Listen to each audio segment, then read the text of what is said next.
За сайн байцгаана уу? Удахгүй болох гэж байгаа сар шинэ бэлдээ та бүхэн маань завгүй байгаа хаа гэж ингэж бодож байна. Өнөөдөр би ашаасаа ирчээд тэгээд нэг блогнууд ганц нэг блогоо хийгээд тэгээд ингээд чөлөөтэй зүйл ярихаар шийдсэн.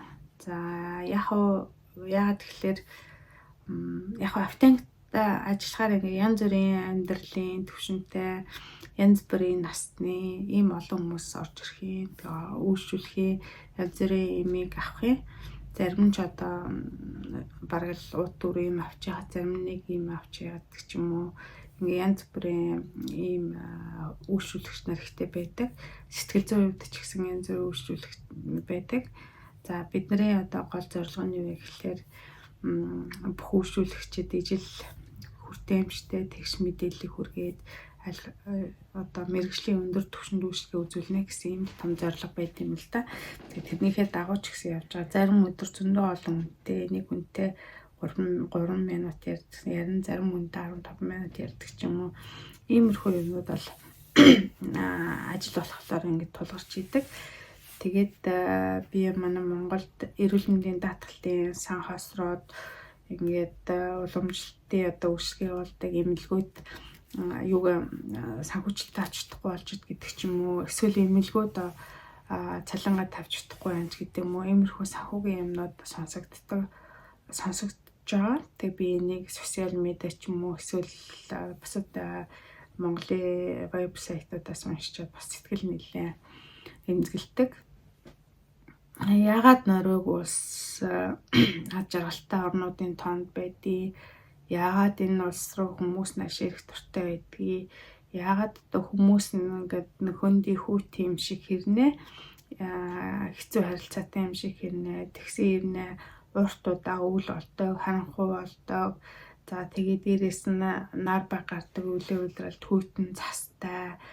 Тэгээд ийм нэлээд бүрхэг, ийм цагаа гартай, ийм бүс нутаг руу яаглаараа дэлхийн олон орны хүмүүс тэмүүлээд идэх гэдэгт нэг цэвэр шалтгаан бол байгаа. Энэ бол мэдээж нийгмийн халамжийн асуудал байгаа.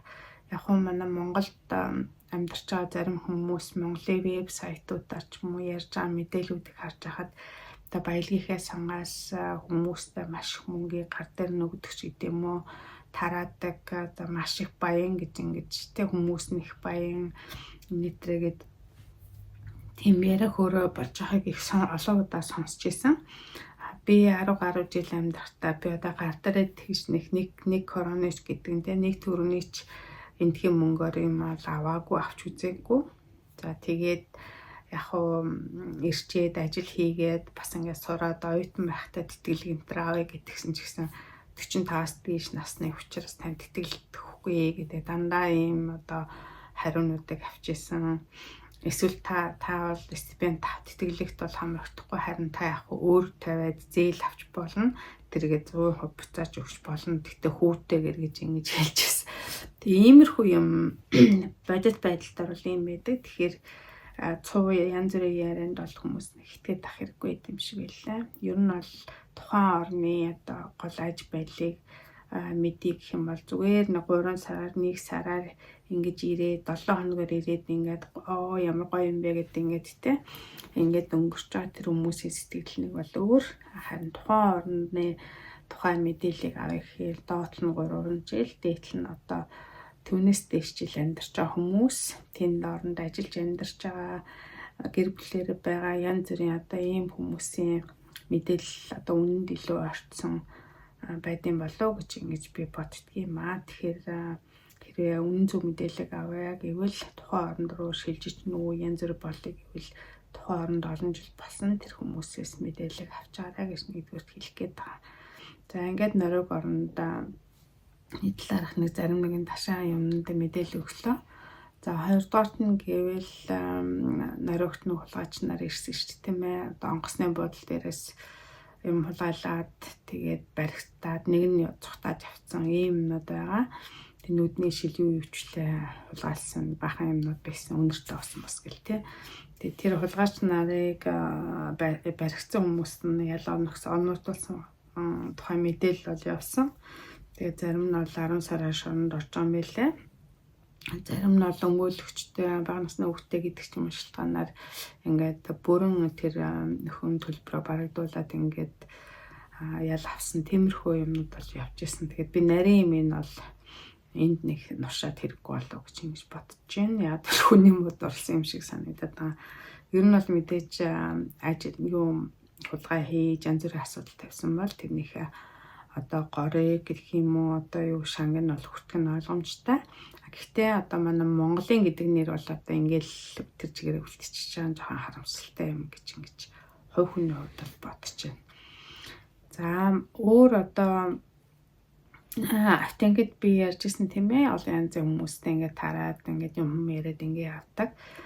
Тэгээ нэг одоо тэр баялагын сангийн хүмүүсийн гар дээр ирэхгүй байгаа ч гэсэн нэг юм сайхан юм юу байдаг вэ гэхээр энэ эрүүл мэндтэй холбоотой асуудал дээр нь байгаад байгаа.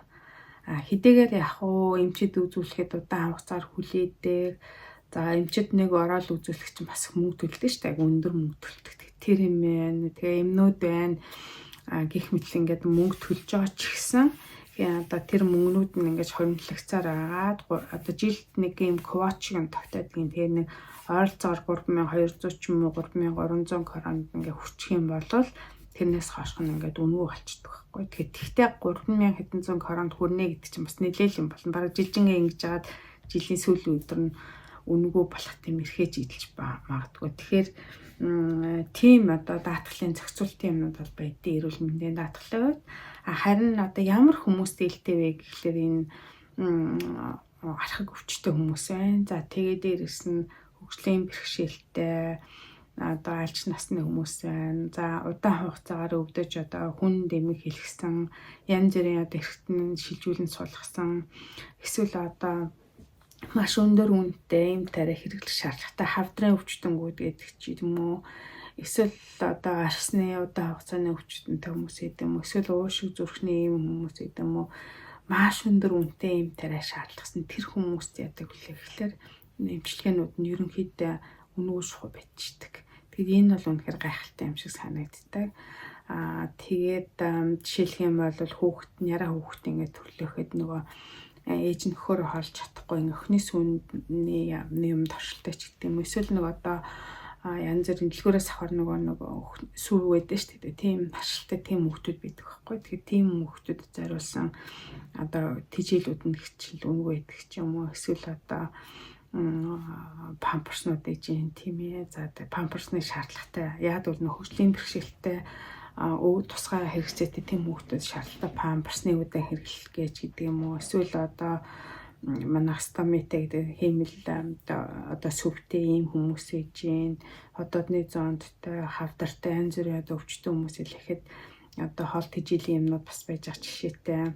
За тэгээд ер нь бол маш бүх төрлийн ийм юмнууд нь ингээд даатгалаар ингээд зохицуулагдаад явчихдаг байхгүй. Тэгэхээр энэ нь бол үнэхээр надад гайхалтай санагддаг. Тэгээд хүүхдийн ийм тарианууд тийм ээ хэрвээ архаг өвчтөй тийм байх юм бол ерөөсө бүгдийн даатгалаар ингээд үнэгүй болгогдтаад явж байгаа. Тэгэхээр энэ яг иймэрхүү юм дээр л одоо юунууд одоо баялагын сан гэдэг юм уу юу гэдгийг тийм өндөр татвар төлөлтгийн аш тусна гадны болоо гэж бодож байгаа. Яг л хүмүүс нэг өндөр татвар төлөөд байна гээл нэг их заргалдаад яваад байгаа нэг цөөхөн байдаг. Яг нь өндөр татвар төлөөд тэгээд хитрхи итгэлж гэнэ гэд бүр тэр бомтнуудад их орноо орхиод ингээд нөрөөгөөс гараад Швейцарт очиод амьдраад байгаа юмнуудаа сүүлийн үед нэлээд яригдах болсон. Гэсэн хэдий ч гэсэн хүн амынхын хувь нь яг орлогоосоо хамаарат татвар төлдөг ч гэсэн эргээд одоо өвцөн үедээ ч гэдэг юм уу, хөшөөрсөн үедээ ч гэдэг юм уу, эсвэл хамаатан садан ч гэдэг юм уу, хин нэгний ядарсан одоо ийм хүмүүст нь тэр мөнгө нь эргээд буцаад очдог учраас нэг бодлын буян болт гэж бүздэг юм уу. Ерөнхийдөө тэр талаар нэг ч юмгүй байгаад идэв юм байлаа. Тэгээд татварын зохицуулалт гэж бол ийм юм дээр гардын болов гэсэн ийм бодол бол их баталгаажж байгаа. Тэгээд одоо өндөр насны дээр байж тийм ээ хамгийн бага тэтгэвэр авдаг тиймэрхүү хүмүүстэй бас хөнгөлтүүд байж идэг. Тэгээд одоо бүх төрлийн юунууд эдийн одоо жишээлх юм бол нас өндөр болцооны доош шиг салт эрэгтэй эмэгтэй хүмүүс тийм зовлон байна шүү дээ тийм ээ. Тэгэхээр бүр эрэгтэйчүүдийн юм тусгай зориулсан тийм эртнийхэн тэндийн хийдэг юм дамск байж байгаа жишээтэй. Бүр ингээд дундахтай ядаа төрсөн хинтер байж байгаа жишээтэй. Тэгээд өндөр наснууд нэг л ингээд луутаар баг тиймнүүд аваад ингээд явж идэх байхгүй. Тэг би бодчих хөөрхөдөө манай Монголын өндөр наснууд хөөрхий тэгэл дамск байтугай тий. Босод одоо юм тариач авах тийм мөнгөөр л авч байгаа шүү дээ тийм ээ. Гэхдээ бүр задарсан үнээр авдаг. Тэг ямар ч зохицуулалт байхгүй шахав. Гэтэл энд чи одоо ингээл хөчүүлэн ингээл аваа явж байгаа гэж бодохоор бас жоохон хатаарч гэдэг юм. Тиймэрхүү юмнуудаа төрдөө шүү юм бол тэгэхээр миний хэлэх гээд байгаа хамгийн гол санаа юу вэ гэвэл манай Монгол бол оройгууд бас татахгүй юм баялагтай. Ийм одоо сайхан ороо. Тэр баялагийг эзэмших хүмүүс нь бол Монголын нийт ард түмээ.